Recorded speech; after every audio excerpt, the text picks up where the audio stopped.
الحمد للہ رب العالمین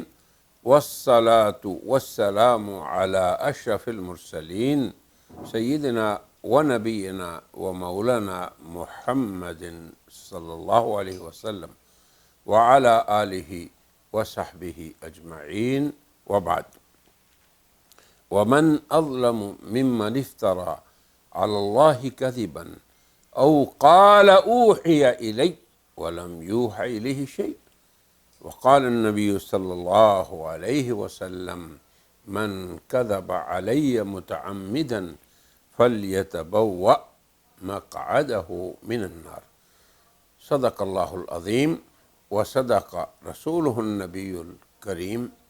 وبعد سامعین و ناظرین، دین بھلائی ہے، اس سلسلے کا ہمارا یہ 24واں مقالہ ہے جس کا عنوان ہے مرزا غلام احمد قادیانی کا اتہام بر احادیث خیر الانام صلی اللہ علیہ وسلم۔ مرزا قادیانی کی احادیث مبارکہ کے بارے میں عادت یہ رہی کہ اگر اس کی فکر باطل کے خلاف کوئی متصل مرفوع صحیح ثابت حدیث اس کو مل گئی تو اس نے اس کو رد کر دیا، اپنی فکر باطل کے لیے خود حدیث وضع کر لی، یا اپنی فکر باطل کو ایسے ہی کہہ دیا کہ احادیث میں آیا ہے۔ تو اس کے ہم نمونے بتا رہے تھے، تو مرزا صاحب کی وضع حدیث کے نمونوں میں سے ابھی ہم 17واں نمونہ پیش کرتے ہیں۔ مرزا غلام احمد حقیقت الوحی مندرج روحانی خزائن جلد 22 صفحہ 202 میں کہتا ہے، اور جیسا کہ ایک حدیث میں بیان کیا گیا ہے، یہ گرہن 2 مرتبہ رمضان میں واقع ہو چکا، اول اس ملک میں، دوسرے امریکہ میں، اور دونوں مرتبہ انہی تاریخوں میں ہوا ہے جن کی طرف احادیث اشارہ کرتی ہیں۔ اس موقع پہ ہم قادیانی سے صرف اتنا کہتے ہیں کہ وہ بتائے وہ کون سی حدیث ہے جس میں یہ امر مذکور ہے، اور کون سی حدیث کی کتاب میں یہ روایت ہے، اس کی صحت سند اور رسول اللہ صلی اللہ علیہ وسلم کی طرف نسبت کیسی ہے، کیا وہ بخاری کی شرط پر ہے؟ جیسے کہ مرزا کا دعویٰ ہے کہ احادیث میں سے ہم سب سے پہلے وہ حدیث لیتے ہیں جو بخاری کی شرط پہ ہوں، یہ بھی مرزا صاحب کی وضع ہے۔ اب آپ دیکھیں کہ یا یہ معاملہ یہ مگر صحیح اور اصح بات دوسری ہی ہے کہ یہ مرزا غلام احمد قادیانی کی اپنی وضع ہے۔ اب اسی امر کا 18واں نمونہ دیکھیں، مرزا غلام احمد قادیانی حقیقت الوحی مندرج روحانی خزائن جلد 22 صفحہ 169 میں کہتا ہے، فی الحدیث ایضا ما زنا زان وهو مؤمن وما سرق سارق وهو مؤمن۔ اب یہ عربی نص ہے مرزا صاحب کی۔ اب ہمارا سوال صرف اتنا ہے کہ یہ نص حدیث کی کس کتاب میں ہے اور پھر اس کتاب کی کس باب میں ہے، ورنہ مرزا غلام احمد قادیانی کذاب، دجال اور وضاع خود بخود ٹھہر جائے گا۔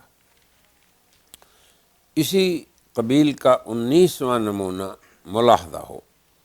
مرزا غلام احمد چشمہ معرفت کے ضمیمہ مندرج روحانی خزائن جلد 23 صفحہ 382 میں کہتا ہے، ایک مرتبہ آن حضرت صلی اللہ علیہ وسلم سے دوسرے ملکوں کے انبیاء کی نسبت سوال کیا گیا تو آپ نے یہی فرمایا کہ ہر ایک ملک میں خدا تعالیٰ کے نبی گزرے ہیں، اور فرمایا کان فی الہند نبی اسود اسمہ کاہنا، یعنی ہندوستان میں ایک سیاہ رنگ نبی تھا، اس کا نام کاہن تھا، یعنی کنہیا، جس کو کرشن کہتے ہیں۔ اب آپ دیکھیں، یہ عبارت سمجھیں اور ہمارے سوال کو بھی دیکھیں کہ مرزا قادیانی نے اس مذکورہ عبارت کو حدیث رسول کہا، حالانکہ عام فہم اور تھوڑا سا علم رکھنے والے لوگ پکار اٹھیں گے کہ یہ حدیث رسول ہو ہی نہیں سکتی، اگرچہ عربی کی عبارت ہے، کیونکہ جس شخص کو عربی زبان کی تھوڑی بہت سمجھ بوجھ ہے اور اسے یقیناً یہ علم ہوگا کہ کانا اس کا اسم مرفوع ہوتا ہے، مگر مرزا صاحب نے اپنی اس وضع میں اور اپنے اس قول میں اسے نسب دیا ہے۔ ہمارے رسول مقبول رحمت للعالمین اللہ تبارک و تعالیٰ کے مصطفیٰ اور مختار، جنہیں اللہ نے اپنے بندوں سے چنا اور اختیار فرمایا اور انہیں پھر جوامع الکلم عطا فرمائے، اوتیت جوامع الکلم، یہ شرف حضور کو بخشا گیا کہ آپ کی زبان مبارک سے نکلنے والے کلمات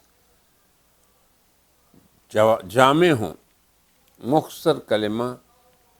اور اس کا معنی کثیر ہو۔ ایسی بات نہیں کہ اس زبان مبارک سے لغت عربی کے خلاف کوئی چیز نکلے۔ در حقیقت یہ قول مرزا صاحب کا اپنا وضع کا نتیجہ ہے کہ اس میں تو مرزا صاحب سابق جو وضاعین گزرے ہیں، جو احادیث وضع کیا کرتے تھے، وہ کم از کم عربی زبان کی لغوی جو قوانین ہیں ان کا خیال رکھتے تھے، مگر مرزا صاحب تو تمام وضاعین کے سردار نکلے اور حضرت صلی اللہ علیہ وسلم کی یہ معجزانہ قول بالکل تصدیق ہوگی اس کی کہ آپ نے فرمایا کہ میرے بعد مدعی نبوت کذاب بھی ہوگا اور دجال بھی، اور پھر آپ نے یہ بھی فرمایا کہ جو مجھ پر جھوٹ بولے گا اس کا ٹھکانہ جہنم ہے۔ تو ہماری نصیحت ہے ابنائے قادیانیت کو کہ وہ ان باتوں میں غور کریں، تأمل کریں اور اپنے لیے ہدایت کے راستے کو چن لیں۔ سبیل الہدا وہی ہے جو امت مسلمہ کا راستہ ہے، جو سبیل المومنین ہے، جو سبیل المسلمین ہے۔ 20واں نمونہ مرزا مسیح ہند مندرج روحانی خزائن جلد 15 صفحہ 55 میں کہتا ہے، اور بعض احادیث میں معتبر روایتوں سے ثابت ہے کہ ہمارے نبی صلی اللہ علیہ وسلم نے فرمایا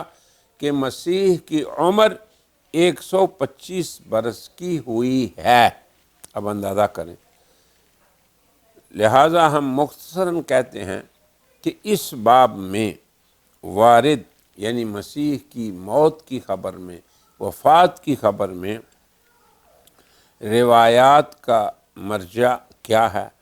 کیونکہ مرزا صاحب کے الفاظ ہیں معتبر روایتوں سے، یعنی ایک سے زیادہ روایتیں ہیں، تو اب مرجع کیا ہے؟ پھر وہ بخاری کی شرط پہ ہونی چاہیے، ورنہ قائل کا کذب متعین ہو گیا۔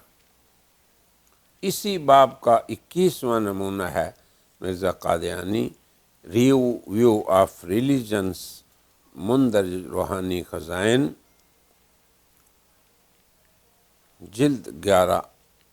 427 صفحے میں کہتا ہے، اور حدیثوں سے ثابت ہوتا ہے کہ اس مسیح موعود کی 13ویں صدی میں پیدائش ہوگی اور 14ویں صدی میں اس کا ظہور ہوگا۔ اب ہمارا بہت ہی سادہ اور مختصر اور معصومانہ سوال یہ ہے کہ مسیح موعود نے تو نازل ہونا ہے، چونکہ جس مسیح کا وعدہ کیا گیا ہے مسلمانوں کے ساتھ وہ ہے جو پہلے اس دنیا میں آ چکا ہے، یعنی مسیح موعود وہ شخص ہے جو دوسری بار اس دنیا میں آئے گا، اور پہلے لوگ اسے جان چکے ہیں۔